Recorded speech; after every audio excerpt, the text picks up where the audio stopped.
How to sign in to FNB Online Banking App.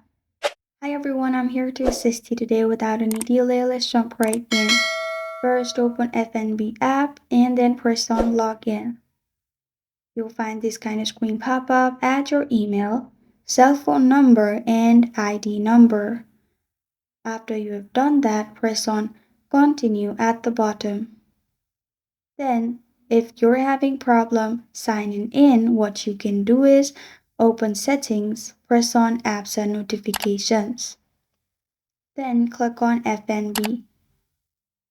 After you've clicked on FNB, click on storage and cache, which is the third option. Clear cache.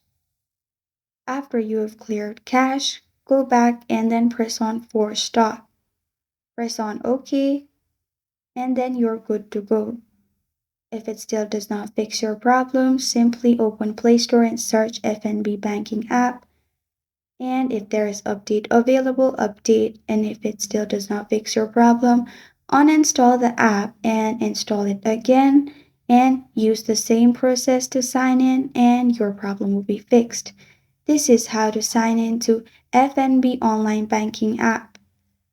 Thank you for joining me today. If this video helps you out, please leave a like and subscribe for more.